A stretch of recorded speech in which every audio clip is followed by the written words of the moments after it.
Meus queridos irmãos, vamos a mais uma história da Zíbia Gaspareto. Jair Medeiros, antigo e dedicado servidor em casa assistencial espírita, adoeceu gravemente. Retido ao leito por vários dias, foi forçado pela circunstância a desligar-se temporariamente da casa de trabalho, onde graciosamente prestava serviços. Durante a fase aguda da moléstia, Jair nem sequer perguntou pelos companheiros de serviço, mas quando melhorou, embora não pudesse ainda levantar-se, dirigiu-se à esposa carinhosa.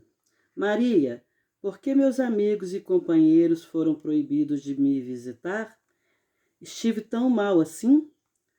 Você esteve mal, mas não foram proibidas as visitas.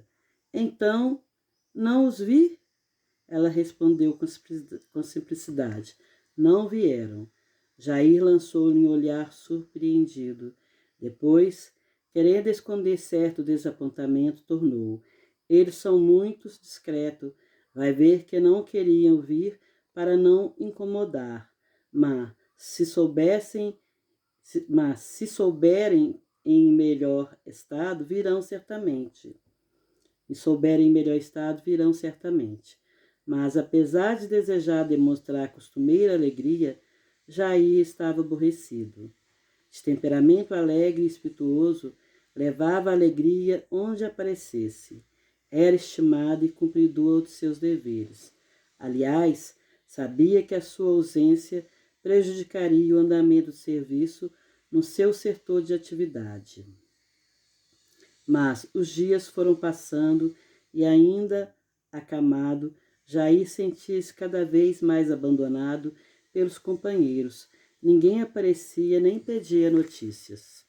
Certo dia, solicitou à esposa que telefonasse para a casa assistencial, justificando sua prolongada ausência. A resposta foi dada em voz agradável que ele não se preocupasse com o seu setor, porquanto tudo estava em ordem. Foram muito bem substituídos. Isso fez sentir ainda mais abandonado. Ajudado pelo desânimo físico, começou a ceder a pensamentos depressivos. Não havia necessidade de voltar tão cedo às suas atividades. Não tinha feito falta nenhuma. Seus companheiros nem sequer tinham telefonado para adquirir sobre a sua saúde. Dia depois, tendo recuperado parcialmente as forças, resolveu voltar. Dirigiu-se à casa assistencial depois de 30 dias de ausência forçada. O ambiente enfervescia qual operosa colmeia. Os assistidos e assistentes, em constante atividades, permutavam experiência e às vezes carinho. Sentindo-se feliz com o regresso, coração cheio de alegria, efusivamente dirigiu-se a um cooperador e amigo que passava com alguns volumes na mão, mas este, sem parar, sequer respondeu. Olá, Jair, que bom filho a casa torna. Estou ocupadíssimo. Preciso falar com aquela senhora. Ei, dona! E saiu apressado, enquanto Jair deixava cair a mão que fraternalmente estendera. Mais adiante, encontrou com uma senhora amiga e colaboradora do seu setor. Assim que o viu, foi dizendo: Olá, senhor Jair, sarou? E como este acenasse afirmativamente com a cabeça, continuou: Houve modificações no nosso trabalho. Sabe, o senhor Oswaldo é um homem formidável, dinamizou o serviço. E como Jair não soubesse quem era Oswaldo, ela esclareceu.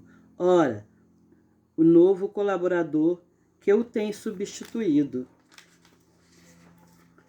Houve tanta modificação que o senhor terá que reaprender tudo. Jair foi ver o senhor Oswaldo. Com certo desagrado, notou logo as modificações no sistema. Sentiu-se desnecessário.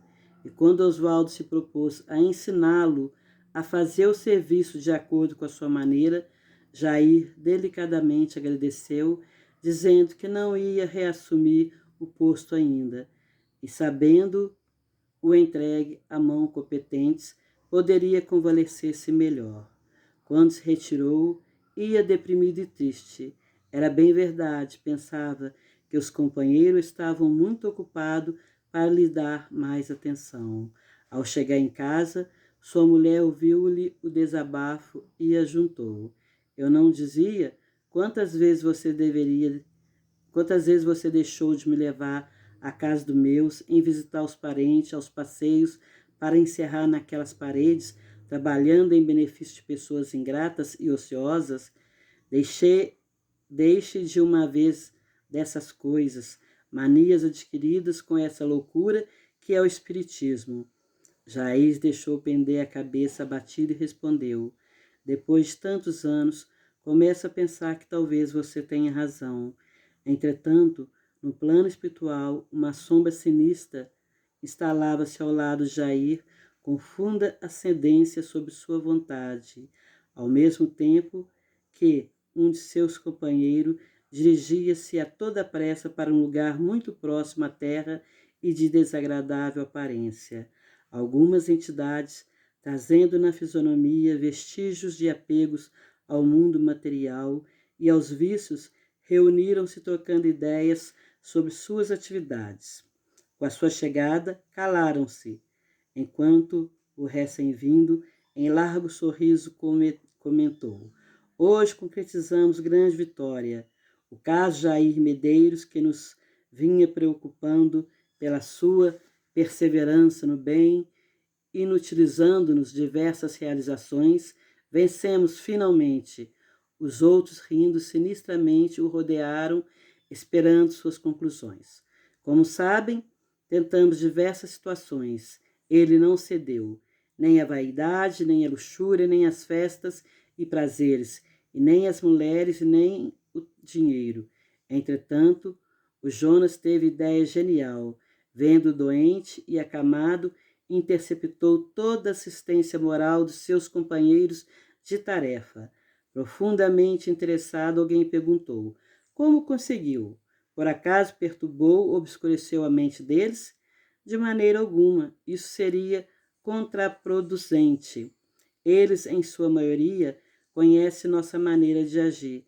Correm logo a tomar passe ou a recorrer à prece, e nada podemos fazer. Mas Jonas inventou coisa melhor.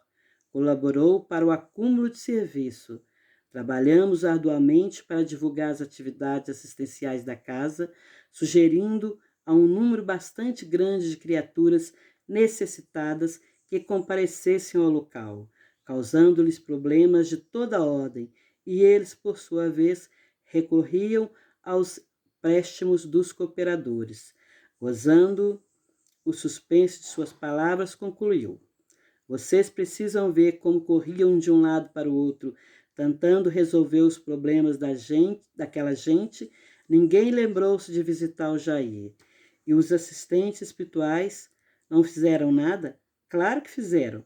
Tentaram por todas as formas sugerir aos companheiros do Jair que fossem visitá-lo. Eles até desejavam, mas o serviço não deu folga, concluiu alegre. Você sabe que com grande parte dos assistentes da casa podemos manejar sem interferência. Eles nos facilitam as atividades. Agora, meus amigos, o problema está resolvido. Jair é nosso. A esposa está trabalhando assessorada por companheiro do nosso grupo. Logo teremos inutilizado. E o seu substituto? Entusiasmo passageiro. Assim que o abandonarmos, ele debandará, não nos dará trabalho.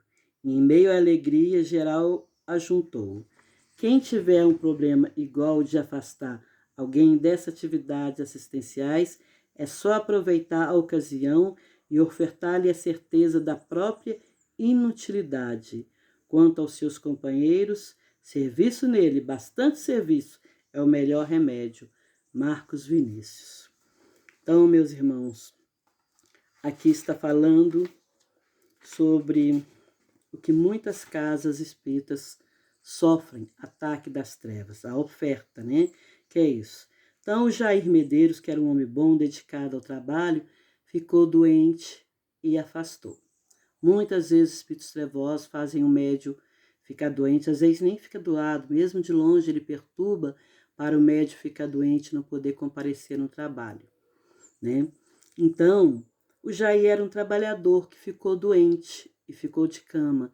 E as trevas aproveitou isso para quê? Para afastá-lo de vez, usando a esposa, usando os companheiros de trabalho, nos companheiros de trabalho no centro espírita, ele foi envolvendo as pessoas para que fossem todas para o centro, para ter bastante trabalho e eles ficarem bastante ocupados, atendendo um, atendendo o outro, e ninguém tinha tempo de visitar o Jair. O Jair foi ficando triste, deprimido, por estar doente, ninguém ia visitá-lo. E quando ele melhora um pouco e vai na casa espírita, todo mundo para lá, para cá, e ninguém tinha tempo nem de conversar com ele. E arrumaram um tal de Oswaldo para substituir ele. Então ele estava sentindo assim, impotente, não servia para mais nada, porque tinha alguém já substituindo ele. Como falaram para ele que não era para ele preocupar, que já tinha outro substituindo ele muito bem. Então esse Oswaldo, de alguma forma, foi parar ali, porque as trevas o levou. Então foi muito trabalho, muita coisa, e ele modificou toda a maneira do trabalho. Então ele modificou toda a maneira do pessoal trabalhar. Então era muita atividade. Para quê? Para que com isso ficarem afastados do realmente o trabalho da evangelização, da caridade, do amor e do carinho, porque com muita gente ali, lotada de gente, como é que eles iam atender cada um devidamente da maneira certa? Que às vezes precisa dar um conselho, conversar. Às vezes tem pessoas que dá muito trabalho na hora do passe, que às vezes está com muito obsessor, e para isso precisa tempo. Então, com tanta gente para ser atendido, como é que aqueles médium ia poder atender cada um conforme a necessidade? Então, quer dizer que o trabalho não estava sendo bem feito, porque era muita gente. Então, quer dizer, se tivesse que dar um passe, era um passe correndo aqui, outro correndo ali, porque tem muita gente para atender, e conversar correndo com um aqui. Ah, tá bom, não sei o que. Ah, é assim. Como é que tem um bom atendimento? Para ter um bom atendimento precisa tempo, precisa bons médios que façam isso com amor, com carinho e com responsabilidade. Então, com tanta gente ali, com a mudança de trabalho, claro que o trabalho foi para o mal. O que aconteceria no futuro? Né? Quando aqueles espíritos trevosos conseguissem o que ele queria, como conseguiu afastar o Jair da casa de trabalho, ele que era um devotado, né? O que ia acontecer? Eles iam afastar o Oswaldo, eles iam afastar do Oswaldo, porque aquele entusiasmo todo daquelas pessoas, é porque os espíritos trevosos estavam ali influenciando. Eles deram brecha, aí eles influenciaram. Quando esses espíritos conseguissem o que eles queriam, eles afastavam e a casa acabava, o quê? Fechando, porque os seus trabalhadores, tô desanimado, trabalhei tanto, vou tirar férias, vou descansar. O outro, eu fiquei doente de tanto trabalho, eu abandonei a minha família por causa de tanto trabalho, agora vou parar um tempo a dedicar. Com isso a casa espírita fecha. Então é preciso que numa casa espírita tenha a responsabilidade de cada trabalhador naquilo que ele veio para fazer, o amor, a caridade, a compreensão, a união do grupo com respeito um pelos outros, com respeito ao trabalho que cada um faz, para que as trevas não venham tomar conta. Porque se um ficar com inveja do outro, ele trabalha mais do que eu, ele faz isso e eu não faço, ele tem evidência ou não tem? Ficar o ciúme, a inveja, nenhuma casa vai para frente. Todo trabalhador é importante, desde quem fica lá embaixo lendo o evangelho, desde que tem lá, quem está lá em cima dando assistência para o médium, isso tudo é importante. Então todos nós temos nossos valores espirituais que Deus nos deu a cada um, a nossa maneira de trabalhar, o nosso tipo de mediunidade, todas elas são importantes. Dos nossos irmãos, o nosso. Um complementa o outro, por isso deve haver muito respeito entre os trabalhadores. Como Jair afastou, porque ficou doente, faltaram com a caridade com o dirigente daquela casa, porque as trevas incentivou. Porque se as trevas não estivessem ali no meio, todos estivessem ali com compreensão, com amor e com respeito, iam estar trabalhando direitinho, iam arrumar tempo. Ah, eu não posso ir lá visitar o Jair hoje não, mas vão vocês. Amanhã eu vou, amanhã fulano vai, assim vamos dar assistência a ele. Vamos ver se ele está precisando de alguma coisa. Vamos visitar. Vão estar praticando a beneficência de visitar os doentes quando eles não podem sair para ir trabalhar, né? Então, faltou isso com o Jair. E ele ficou desanimado, deixou entrar pela depressão, e os espíritos da treva também incentivou a esposa dele a falar com ele. Tá vendo? Eu falava com você. Você deixou de me levar na casa dos meus parentes, da gente passear, da gente visitar os amigos, para ficar dentro daquela casa lá ajudando aquela gente ociosa. Quer dizer, estava colocando mais lenha na fogueira, deixando o homem mais desanimado, né? Porque talvez, com certeza, ela não era uma espírita como ele. Porque se fosse, ia falar, não, meu amor, meu bem, não desanima. Isso aí é só um momento, isso vai passar. Vamos, a gente vai voltar lá. Não vamos desanimar, não. Você vai voltar a dirigir aquela casa do seu jeito, porque aquela gente precisa de você. Vamos ver o que está acontecendo lá dentro. Vamos trabalhar junto. Assim seria, né? Mas nem todo dirigente de uma casa tem a família apoiando ele. Nem todos. Muitos são até contra. Briga, coloca uma opção de obstáculo para que o dirigente não vai trabalhar. Eu sou responsável pela Casa Espírita São Francisco de Assis. Então eu já falei, se chegar uma visita aqui que é no dia e na hora de eu sair, quer ir comigo? Vamos. Não quer? Então tchau. Eu só não vou se eu estiver sentindo doente mesmo, ou dor demais. Aí, se eu estiver doente ou sentindo dor, eu vou lá para buscar auxílio para mim. E fico lá em prece, se puder, ou rezando, fazendo as minhas preces, para dar assistência. Com isso também eu vou estar trabalhando. Porque nós também ficamos doentes, nós não somos de ferro. Então, isso que aconteceu aqui com Jair, acontece em muitas casas espíritas. Muitas casas se fecharam, muitas casas estão fechando. A Casa São Francisco, ela é muito bombardeada pelos espíritos trevosos. Há anos que eles vêm me perseguindo por eu ser responsável mais a mim do que aos outros, mas persegue também os trabalhadores lá da Casa São Francisco, porque quer que a gente feche a casa. Eu já falei com eles, nada vai me impedir de fechar minha casa.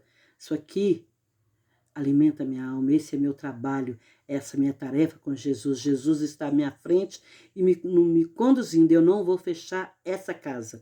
Então eles estão sempre nos atacando, falam que me odeiam, que vão me matar, porque eu não quero obedecer eles, não quero fazer o que eles querem.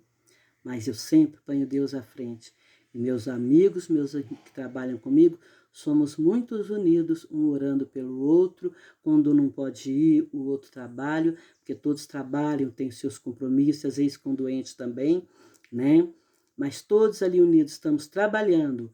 E na medida do possível, esses irmãos que vêm nos perturbar, quando eles querem nos ouvir, a gente conversa com eles, explica, são amparados, são socorridos na casa. Mas tem alguns que nem sequer aceitam falar de Deus. Mas um dia eles chegam lá, porque Jesus falou, enquanto não pagarem o último centil, não sairão da terra, e que nenhuma de minhas ovelhas haverão de ficar perdida.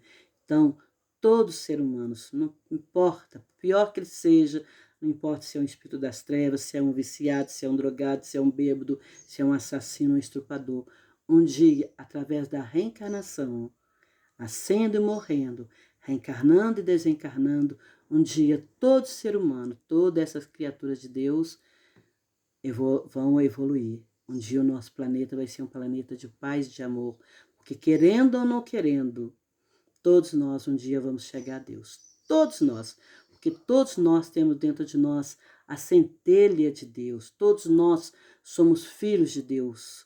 Um dia esses irmãos que estão aí na treva, perturbando, fazendo confusão, obsidiando as pessoas, um dia eles vão cansar, como muitos já cansaram, se arrependeram e foram ajudados. Então, esse é o meu trabalho na Casa Espírita, de dar assistência ao encarnado e ao desencarnado doente, ao encarnado doente, e a esses espíritos trevosos. Eu procuro levar uma palavra de amigo, de Deus, de conforto e de amor, principalmente de amor, compreendendo o caminho que eles escolheram, respeitando a sua escolha e, à medida do possível, colocando ali uma sementinha. Porque mesmo que eles não queiram mudar, uma semente que a gente coloca ali naquele coração de amor, de perdão e de luz, um dia essa semente vai florir. No momento, o terreno deles, a terra do coração deles, no momento, está cheio de revolta. Às vezes sofreram muito, se revoltaram e não querem mais ouvir falar de Deus nem de Jesus. Então, muitas vezes estão com o coração tão fechado e a gente coloca a semente ali, aquela semente não brota. Mas vai chegar um momento que eles vão estar cansados de tanta dor, de tanto sofrimento e vão querer ajuda, como tantos já foram ajudados. Graças a Deus. Então, meus irmãos, esse é o Evangelho de hoje. Que Deus nos abençoe e nos ilumine nesse dia de hoje. Mais uma história das Íbegas Pareto, do livro As Voltas que a Vida Dá. Então, meus queridos irmãos, fiquem na paz de Jesus Cristo.